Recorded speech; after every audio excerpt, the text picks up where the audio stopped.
Hi, good morning. Sorry, I am a few minutes late because I just don't seem to be able to get this live stream to work in Facebook. I swear to God, I had everything set up, you guys, and then I come in and it won't let me click the live button because I didn't put it in a description. So, it is what it is, right? You guys know I hate tech. It drives me crazy. I don't know. I wish it was a little more intuitive for me, but you guys probably feel the same way about accounting and bookkeeping, so we can feel each other's pain.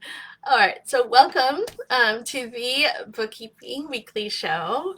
This is episode 2. This week we're going to be talking about the $400 that you earn when you're first starting out and what that looks like to bring financial prosperity to your business. So from $400 to financial prosperity, what your next 3 moves could be. So as soon as you make that $400, I want you to make these next 3 moves that we're going to be talking about.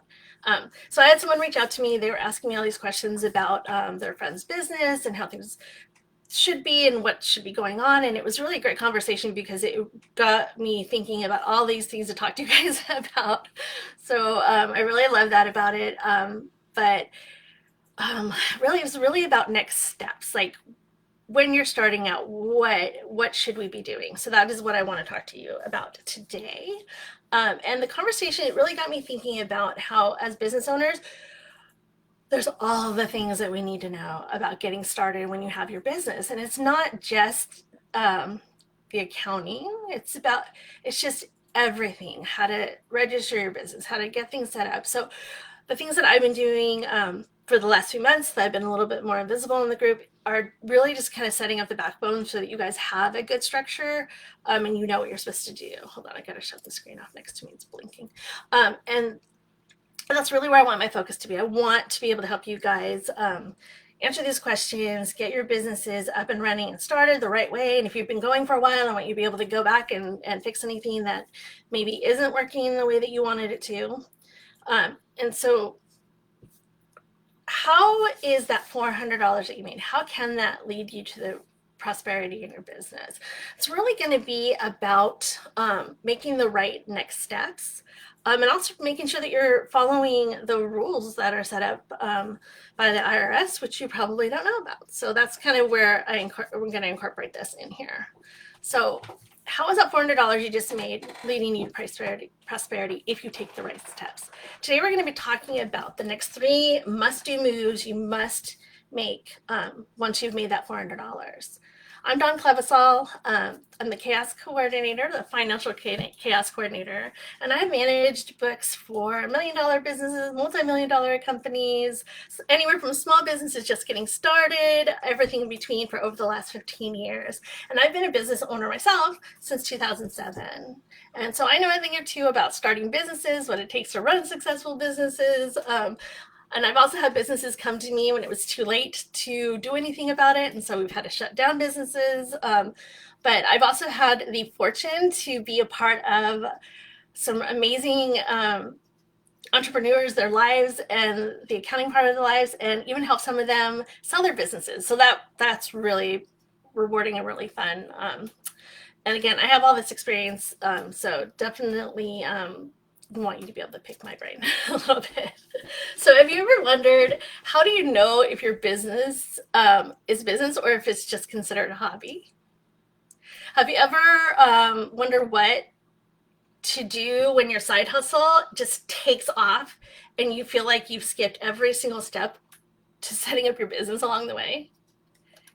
And have you ever wondered, what in the world should you do first, second, third, when the options are so numerous and they're so overwhelming?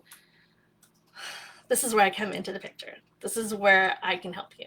So using my signature hobby to CEO method, what I do is I guide you through the process of making sure that you have set your business up correctly for your current stage where you are in your business. And as your business is growing, we actually work together as that changes to change the way that things are running. So I know for me personally, I want to get to the end all the time. I want it to be perfect. I want to get to that end, but really everything's a process. So I do want you to give yourself the grace to not have understood or known what you were supposed to do, but also know that each step is going to have its own each stage is going to have its own steps and its own process to getting you set up. So don't feel like you're behind at all, because you're really not. Okay.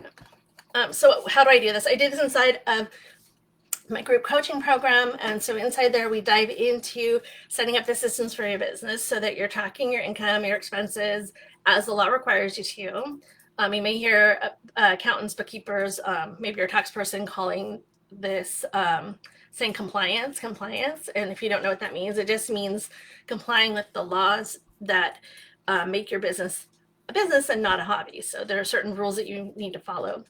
And that's what we're talking about. If we say compliance, we just mean complying with the law as far as what your record keeping should be in order to make sure your business is following those rules. So you're also securing your place as a business when you start to follow those rules, and not just that hobby or the side hustle where you're maybe not reporting things yet because you're not making enough money. So I also teach you how to use free or nearly free tools so that you can invoice your customers, do your bookkeeping, record payments. As an example, I even help you find and look at like where do I find my financial records? How do I've entered all this information. How do I even know like what it means? So I do teach you as well how to review your financial reports so that you can actually use that information to your advantage as you're running your business. So how do you really know? Has my business become, has my hobby or side hustle become this business? And now I have obligations that I didn't realize that I need to look at. So when we talk about a hobby, we're talking about something that you're doing for fun, that you're not really, the goal isn't to generate income.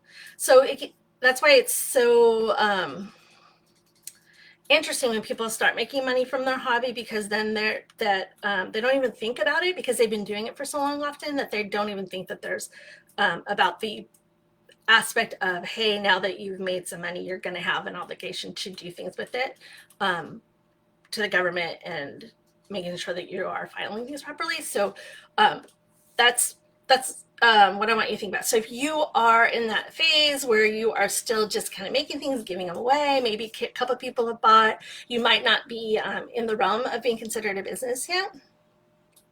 But the thing is that if you're a hobbyist, you don't get to write off your expenses.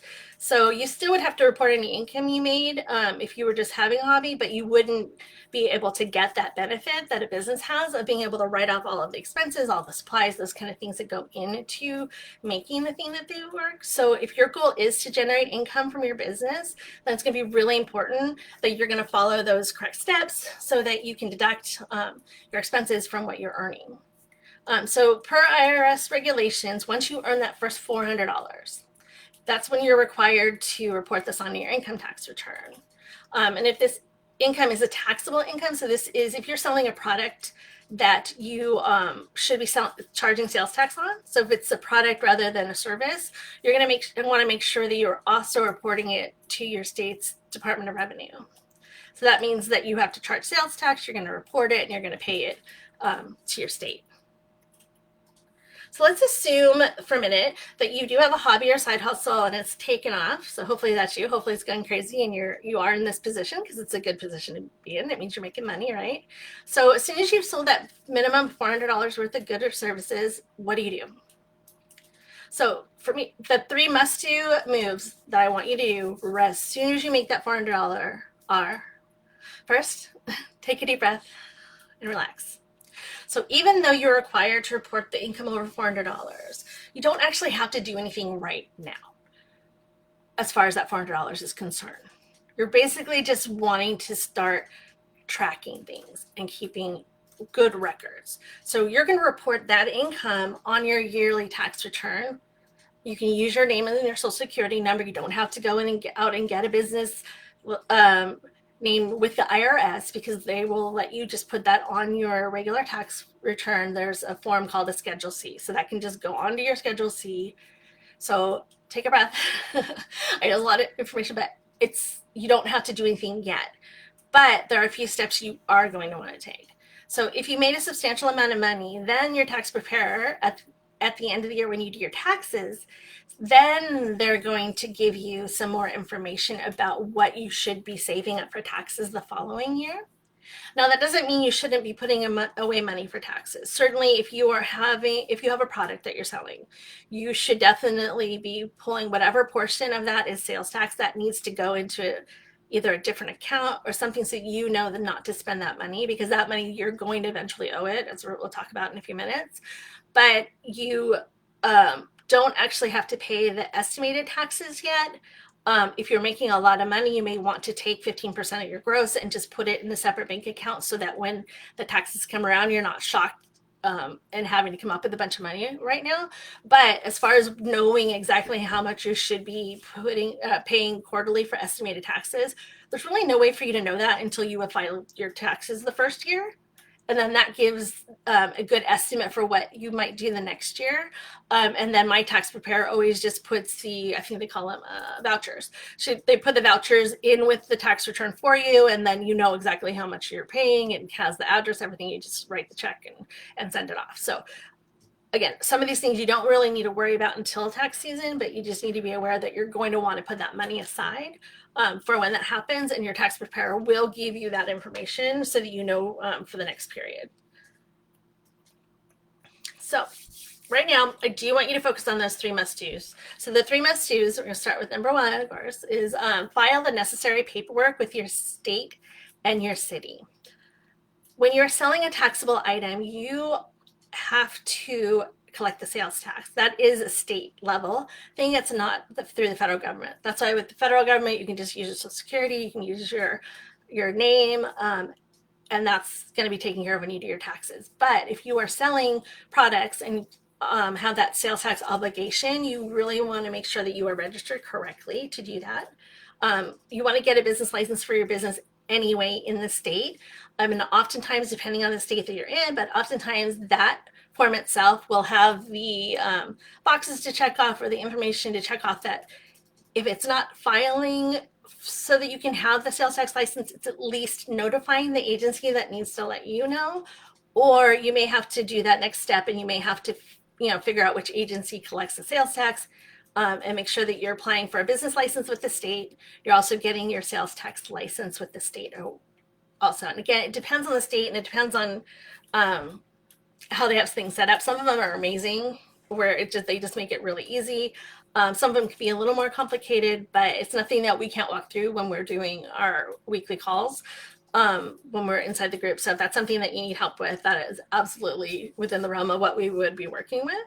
And again, that's going to really depend on your state. And again, it could be included with your registration. But just so that you know about your tax payments, those aren't going to be due right away either. So for sales tax payments, what typically happens, because they don't know what your business is going to do in the first year or two, they're going to tell you typically that you are on a yearly tax period. So that means that, at the end of the year, you're going to look back at all the tax you collected, and then you're going to have to file a paperwork with the state to say, hey, this is how much taxable items I sold, this is how much the sales tax was, and then pay that. So that's why it's really important that you are tracking these things, so that you know what portion not to spend. That's really important. We tend to spend a lot. If you watched last week's video, you'll know that we talked about how often that business owners tend to take money out of the business. We want to make sure you're not taking the money like that is going to have that tax obligation. But again, they're not going to be able to tell you what you owe, and have you to owe every month or every quarter until you've been in business. Now, if you have a ton of sales, they might change that. So you may go from being yearly to being quarterly to being monthly, depending on how much your state deems is the amount of sales that they want to collect it sooner, if you're making a lot of money. And if you're in a service-based business like mine, there's no reason to register for the sales tax agency, but I still need to make sure that I have a business license in order to run my business in the state that I'm in. And the other thing is, you're going to want to check with your city to see if they require you to have a business license as well. Some do, some don't. It really depends on where you're living. So the first thing you want to do after you made your $400 is make sure that you are registered correctly and filed the necessary paperwork with those state and the city, so that you don't get yourself in any trouble. You don't want them to find out that you've been running a business where you have taxable items that you're selling and you didn't bother to register with them. If you are selling, let's see, if you're selling something like at vendor fairs and things like that, you might have to register with each area that you go to a vendor fair. You may be able to just occasionally get a license for whatever city you're going to be in. It really depends. And again, this are things that we can go over in more detail, but you just want to make sure that you look those up right away. You're going to look at your state and you're going to look at the city. Start with the Department of Revenue and then the state business, and then just kind of see which things you need to sign up for. So number 2 is I want you to purchase a business liability policy. You do not want your product causing harm to somebody and you don't have insurance. This is especially important when you have are running your business still as a sole proprietor, because you are the one responsible in this instance for anything that happens with the business, and that business insurance policy is really going to help you just give you peace of mind that you know that it's taken care of. And for instance, in my industry, it is errors and omission insurance that I would need.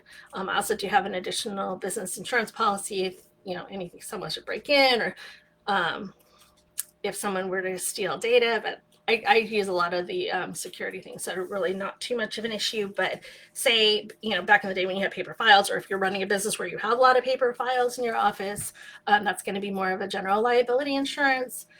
So since there's different types of business policies, you really want to sit down. I don't want you to go to the internet and I know I love to do this to you. A low contact, right? Low contact. But I don't want you to go on the internet and find a policy and just sign up for it. In this instance, I really want you to get an agent on the phone with you and talk to them and explain your business to them. Because if it turns out you sell something that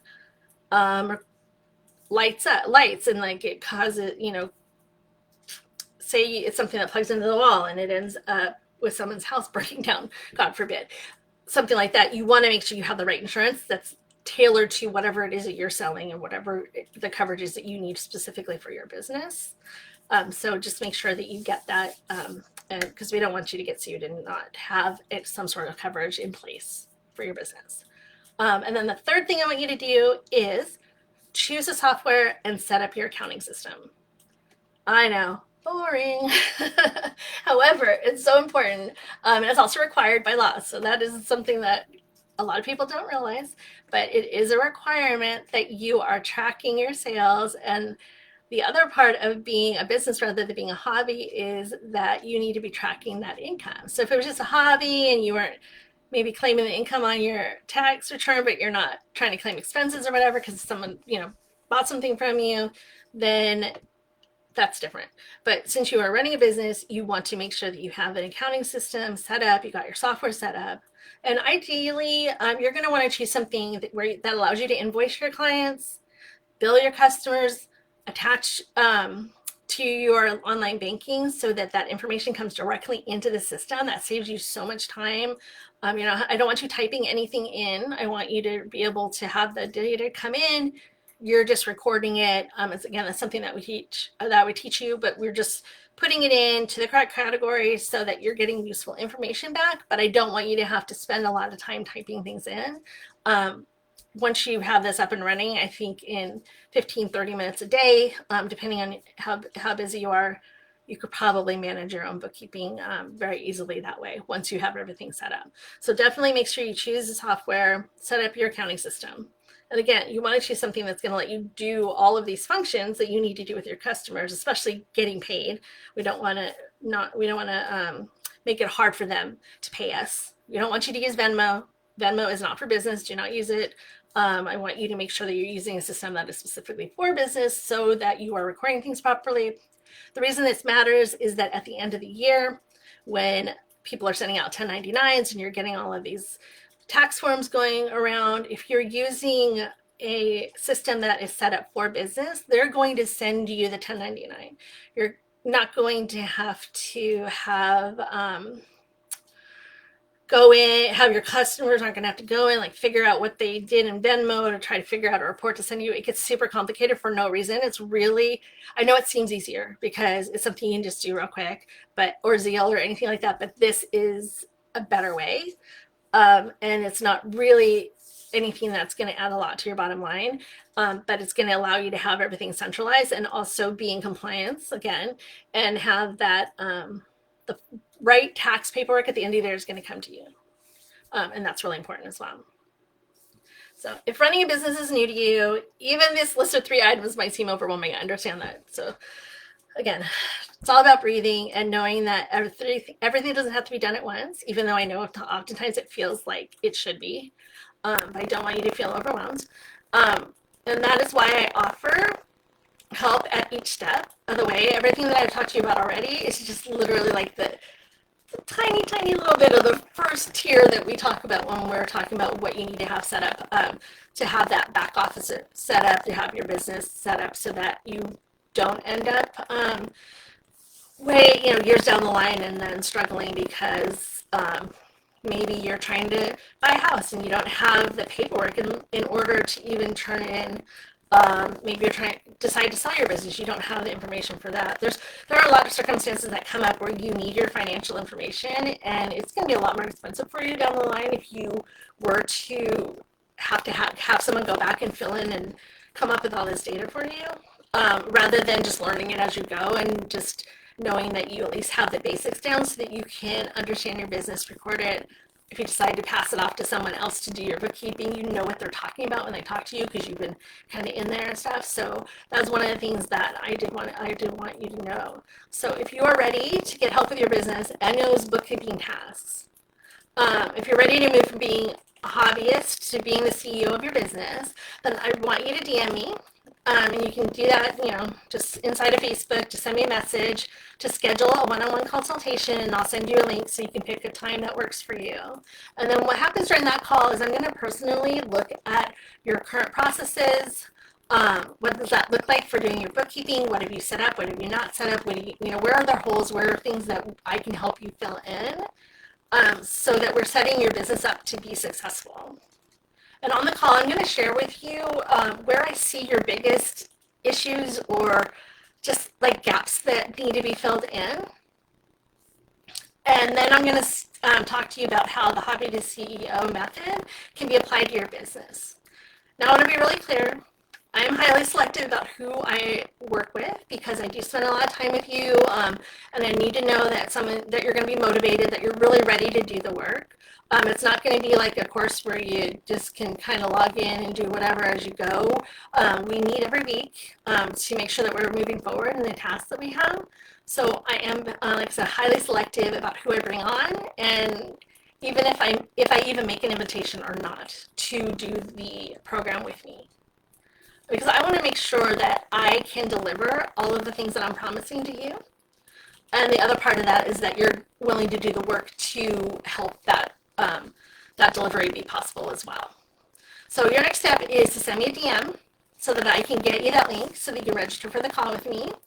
And then while you're sending me the DMs, let's recap those 3 must-do steps that you must make in your business after you've made that $400. So step 1 is to file all the necessary paperwork with your state and with your city. Do I think you need help with this? I think that I can guide you. I don't think you need to hire someone. I can tell you that a lot of times the agencies that do the paperwork, I've used them as well, just because I felt, too busy, let me hire someone to do that. They can't do all of the things. So one of my clients thought that they had their, I think it was the incorporation set up or whatever, but it was really just the state. Or they thought they had the state and they had the city.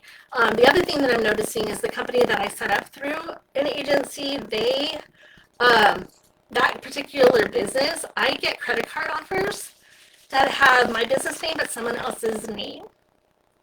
And I think that is happening because it's whoever the manager is of that department at the company that set up my accounts. So I still have to call the credit card companies and get all that figured out. So it's better if you can do it yourself. They really don't make it that big of a process. Usually there's just a form to fill out. And the thing is, when you go to a program that is doing it for you online, you're filling all of that in for them anyway. So you're really not doing more work to do it yourself than if you were to hire them, and then you're not spending that extra money to do that as well. All right. So step 2 is purchasing that liability insurance policy. You want to make sure that you are covered. It's really important. We don't want any issues to pop up that we didn't know about. And also, they may make suggestions depending on your industry for maybe laws that you didn't know that you needed to follow. So that's always a good idea to Google that as well. Let's see. I had someone who had a candle company. So just did a quick search, and there are rules for what you have to put on your labels. So if you're selling a physical product, you really want to do your due diligence. You want to do some Google searches to make sure that you are putting the correct things on the outside of your label. And that's probably something that I would imagine your insurance agent would have an idea where to direct you with that as well. So again, I want you to get on the phone with them. I don't want you to go to the internet and find that policy. I want you to find a person that knows what they're doing so that they can help you make sure that you have the right policy in place so you do not lose all of your personal money if something happens with your business.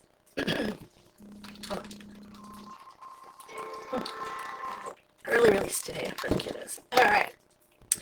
Step 3 is choosing that software and getting your accounting system set up. Again, I can help you with all that. So I want to remind you also that each broadcast that I do every Wednesday, they're available for a limited time. So if you missed last Wednesday's broadcast, I talked about the number one thing you can do right now to make sure that your business can pay you. That is going away on Friday. So if you haven't watched that yet, it's in the Facebook group. Just hop in, find where the recordings are, and watch it because it will disappear on Friday. And the same thing with this call. If you have someone, if you didn't get to watch the whole thing or you want to watch it again, make sure you do because next Friday it will be vaulted. So keep that in mind. And then that's all for today. All right, you guys, I want you to enjoy the rest of your week. Hopefully this didn't scare you off from starting your business. I can tell you that I can help you. So don't worry about it. There's definitely help in place. And again, just send me a message and I will get you on that call, and then we can talk about the steps that you need to take to make sure that you are securing your business and the future of your company so that you can have just the amazing life that you guys have been dreaming of. So, all right, take care. Have a wonderful rest of your week.